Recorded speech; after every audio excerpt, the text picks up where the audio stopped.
Welcome back for another yummy update. We are sailing on the friendship. I got to remind you of something though. So Bitcoin above the 21 EMA is quite nice and juicy. I've still personally written off the month of April. We're going to head into May. We are now targeting, I guess, the Ethereum CME gap close. Remember, we went all the way down to like $1,400 to close this freaking gap on Ethereum from March 2023. We filled it. Now we've just finished the $1,700 one. I am hoping throughout May, by the end of May, we've gotten back to the 2,600, maybe in June to the 3,200, and then the month of July, we'll see. Maybe it actually recovers all the way back to the high, and then what? I don't know when what. Maybe. We'll see. But if you're looking at any Fugazi stories right now, friends, just remember Ethereum being this low with the business ISM, it's basically pretty much the same thing. It might actually be advantageous for us to check out now when that next data point's coming out for the ISM. And it's coming out actually on the 2nd of May. It is 2nd of May. It doesn't have any estimates or anything. You got to get closer. Remember, the previous one was 49. And also, friend, it's not really like super predictive. Remember, crypto's predictive. The price is predictive. So, like, we know price is a dog poop. I won't be surprised if when this PMI, when this ISM number comes out, I won't be surprised if it's like ticked down to 48. Because we know what was happening last month. Oh, crypto's prices were going down. Bitcoin was poop. Ethereum pooping, ETHBTC kept pooping, and they are the same charts pretty much, are the same cyclical force representations, right? So I won't be surprised if it goes down again. Remember, that will then mark 30 months when that happens. So we'll give a benefit of the doubt. Man, that is going to be wild. 30 months in the poop zone, my gosh. Now, I want a general reminder for you, friends. If you sell a coin because of someone else's tweet, then you never believed in that coin to begin with, okay? I want you to remember that. Okay, if you sell, someone doesn't like it, even if that man may or may not be a duck quack quack, Dicky Hart himself, okay, you never really believed in it. Okay, now sometimes selling stuff because of a tweet, yeah, it could be cool, it could be worthy. That's why you have to do. But you know how the game plays out, right? That's what it comes down to. You know, friends, if you go back to eHEX, right? eHEX, hex from Ethereum. Richard Hart declared it dead here. Now, he first started saying it's garbage, it's garbage, it's garbage, it's garbage, it's dead. All right? That was actually the point. It went up 900%, okay? So there is a path of salvation for people who like to buy the other stuff that other people declare dead. So it is interesting to think about. Pulse PLS, friends, when you're looking at any coin in PulseChain, the prices aren't a true representation of everything, right? Because Pulse PLS is still way below SAC price. A lot of people wondering if Richard Hart's now going to stream. He could stream, I don't know. He might do a Twitter Spaces, I don't know. But Interpol is still there. Interpol is like a arrest on site type of thing. So I don't know if he's going to stream. I don't know. He could do a Twitter Spaces though. That would be all right. He has enabled the comments, so now you can reply. So actually, interesting, friends. Public Richard Hart has not spoken to anybody. You know that? He still hasn't replied to anybody. He just sends messages out. And he says he doesn't use Twitter. So it will be interesting who he replies to first when he does. Maybe Interpol will finally have to be done. It'll be interesting. Or, I mean, like, you want to go really down the rabbit hole. Public Richard Hart, maybe his idea is to Satoshi it. We'll see. Recently, with some quick pDAI stuff, friends, people are obviously upset that price isn't going up. I mean, welcome to life, just like everything in crypto. What I can show you, though, is if I just go and give you an insight as to, remember, we already did this, friends.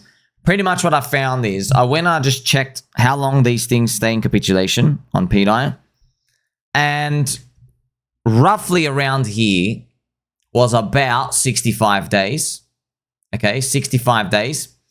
The capitulation around from here, you know, was also about 65 days. Okay, 65 days. It depends where you like consider the capitulation down here. This is 88%. Yeah, maybe you start doing, so about 65 days. if you check it out here, see before this move, if you move about, around 65 days to start recovering up. It's about 33 here, about 30 days-ish. You check it out. Maybe it's something like here. Yeah, around 45 days. So it's around a 33 to 65 day mark. So if you check out basically when Maria started flooding, we are currently on day 36.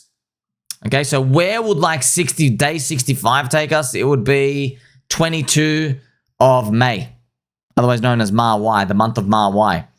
So where would that, so that's literally, I guess, where you would kind of expect things by that point to have recovered. If it's like to have recovered the Maria FUD, which I'll show you right now. So Maria FUD was around here, so that's what we might find. Maybe towards the end of May, right? Somehow this thing has like found the way to like, you know, find a way to go up. Boop, it's around here. You've just recovered the FUD though.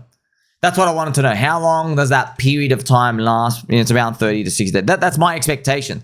That's why I'm not looking at like every minute, like, up or down, or this person said this or whatever out here. Also something interesting, friends. Richard Hart's favorite movie is The Game. The Game. I have to rewatch that. I watched that many, many, many years ago. The Game is, without spoiling it, it's twisted, okay? It's pretty much, it's the game, okay? There's the premise of the main character, some strange stuff starts happening. They enter into a game. You know, there's things like almost get killed. Someone's after them. All these other stuff happenings. Whoa, whoa, whoa, whoa, whoa. And then there's a twist, okay? So, actually, just watch it. Who cares? It's been many, many years. So, obviously, at the twist, you find out, oh, it's all part of a game and it's to enhance a friendship. But actually, going through this experience of the game enhances the bonds of the main dude and his friend. That's why it might be playing out. That's what Richard Hart likes, the game. Where you put people through this thing. And by the way, in the game, like there's bullets flying. Like you really think you're dead. Like it really think it's over. Which just reminds you exactly of this. Yeah, Richard Hart's one of Richard Hart's favorite movie. Also, Richard Hart's other favorite movie is Die Hard, his favorite Christmas movie, which is fun. It's got Die in it. But he talked about Die Hard before Die. But unless you really thought he's playing 9-dimensional future chess, it's funny. Here I am asking a question. Is it time to send the HEX coins flying? So this was a screenshot of eHEX and pHEX. eHEX was up 28%. And then you have some Icosa movements as well. And my Icosa is leverage. Actually leverage. That was the P Icosa as well. So it's beautiful. At least these things start to go up. Is HEX and PulseChain ICSA, we all know, right? Do these coins, do they front run the natural real market? I mean, yeah. They have a habit of doing that, isn't it? We dump first. Maybe we're doing the recovery first. See how we're starting to recover. What I'm now going to just do is I'll just quickly show you. So look at HEX, friends. Everything's correlated, bro. You know PulseChain, like PulseChain being sack price is like a nice yardstick just to measure. eHEX, pHEX is back to 0.34. If it goes back up to 0.5, it will recover the Richard Hart FUD. So, just something interesting as well. I wouldn't just bet on one or the other, but it's just interesting. I wouldn't throw the baby out with the bathwater either. Okay. This is Icosa. Icosa is still 4 cents. If this thing goes mammoth with pHEX, it needs pHEX though, man. It's like HEX is down 99%. So the leverage derivatives, of course, they're going to be low. This is the Icosa to HEX ratio. Remember the ceiling, friends. Oh my gosh, the ceiling is probably higher than this. My gosh. I think if I remember, Icosa is derived from the price of a T-share. So if the T-share is like really expensive now because the yield is low. So theoretically, this thing might be much higher. I forgot that maybe the ceiling's up to 100. So, but yeah, it's showing you just the ratio is cheap as shit, just cheap as hell. But like you expect that, man. Like the core coin's down. I mean, like, you know, PulseChain's not even sack price, and HEX is down 99% still. Friendly reminder as well, friends. You're my friend. Let's actually crank it a bit. Let's take it back to a time when we were so much in love, baby. Ooh, yeah. Thank you, friends. Just don't do airdrops. I was about to say be careful. Just don't do airdrops, man. Just it's done. Okay, they don't give money out. Look at this poor guy. FLB. I used Zora for over 1 year. So Zora is a chain no one uses. It does $25,000 of volume per day. And guess what? KuCoin listed them. But, you know, obviously in the PulseChain community, we know, guys, like, obviously the team paid KuCoin for the listing. We don't have anybody paying, but we're doing $26 million of volume. We're doing 1,000x more, man. People trading and punting and like, oh, pDAI is going up and down. There's a lot of speculation. Oh, what about Most? What about Ricky? What about Benny Blanco? What's he doing, right? Everyone's speculating on stuff. Oh, look, what about PulseX and the buy and burn PulseChain? Yeah, there's a lot of stuff happening, yeah? Unfortunately, it's been happening down to the downside, but it's been happening. You know what I mean? On average, the volume's still there. And we're doing 1,000x more volume, man. So, yeah, man, the other exchange fans, like, I think you only get listed, man, if they really, really, really want you. They're only going to list you at the top. They got to get a return on their investment because Richard wants them, I guess, to get their coins off the public market like they did with Bitcoin. Because Richard doesn't talk to anybody, right? So I'll probably speak for him. They had to do it for Bitcoin. You got to do it for this. That could be it. But I don't know how it's going to play out. So Zora, but look at this guy. He used Zora for a year. He did it to farm the airdrop for the coin, though. Do you want to know how much money he got after 1 year of farming? $9. Not 10. $9. I used Zora for a year. I had there was only 50,000 wallets that had over 100 transactions. I was one of them. I had $8,000 of volume on the L2 and a ton of mints on Coinbase. Less than 35,000 interacted with 50 contracts. I'm one of them. I burned a ton of ETH mints. Used the native bridge. Result, $9 of Zora. My gosh. Just friends, please just... Friends, there's no free money, bro. There's no free money, okay? You might say, oh, but Tommy, what about buying chokers, bro? That's not free. Look at the FUD you have to face. There's risk. There's risk of abandonment. There's risk. There's risk of abandonment. You're also carrying idiosyncratic risk with, like, you know, the rest of the market could enter a recession. Stock market could go down. So when you're long altcoins, you're betting that the stock market goes up. You're betting that racist Russell gets a white friend and that goes up. You're betting on the business ISM going up. You're betting on Bitcoin going up. You're betting on Ethereum going up. You're betting on your layer chain going up. And you see what I mean? You need all the traffic lights to go green. Okay, that's your risk, man. And if a couple of them are red, look what happens. Ethereum poops the bed. There you go. We're delayed another 6 months. 6 months of your life gone. All our lives, okay? From December, January, February, March, April, and now March, and then Junie and Julie. You're not even getting into profit, right? We're just literally round tripping back to the month of November. Gonna have to find a way to say November difficultly. November, not yes-vember, November. So that's 8 months, man. 8 months just to come back to break even, which was not even break even from before. This is like the new break even low. Let's see your risk.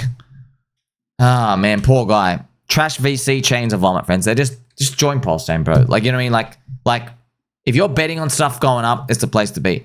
Shout out to my friend, Mr. Crypto Money, or Mrs. Crypto Money, pardon me. Sophia. Sophia is a nice name. Sophia. Right? Oh, Crypto Mummy as well. 3 more follows. You get 369 follows. That's interesting. You know, Sammy, at first I thought out of jealousy they don't want to list Pulse.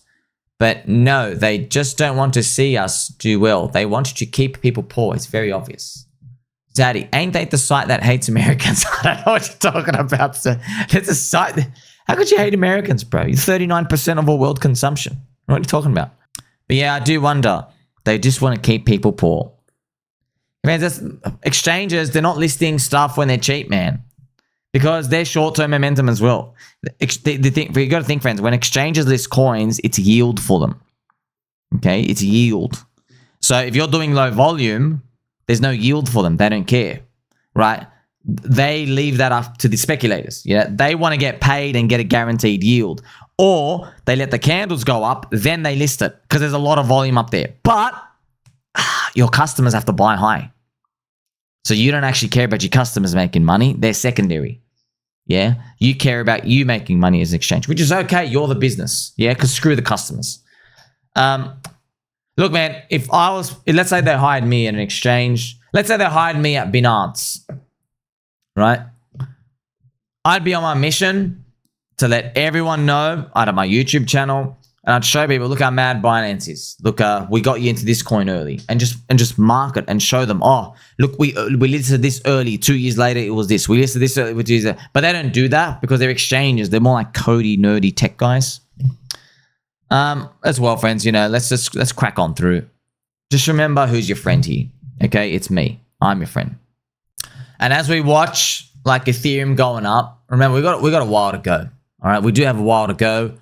Just trying to temper expectations, man. Like, I know we're like, man, how much longer? How much longer? I know, but look, personally, I feel we have, all the selling may go away. The G crowd, friends, we got them out.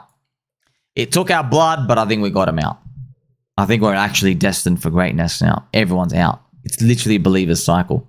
And to be honest, look, I might cover this a bit more, but I've got to tell you now. Okay, I'm going to tweak my nipples while I say this. If the cycle's going to break, it's probably going to break by going longer than everyone thinks. Because everybody has so much PTSD, they're already out. They're selling lows. They're already out. They don't believe. Yeah? It's a believer's cycle. If it wasn't a believer's cycle, okay. If it was a, I don't know, just a different type of theme cycle, all right, maybe we're going to get scammed early, but it's not. It's a believer's cycle. That's what it might come down to. Do you believe in like, oh, the 4-year cycle? Like, no. I believe bull markets die on euphoria. Don't know when that's going to happen. You and I are still sailing on the friendship. Like, subscribe, Billy Button All. Don't forget he loves you. Mum and Dad, catch you soon.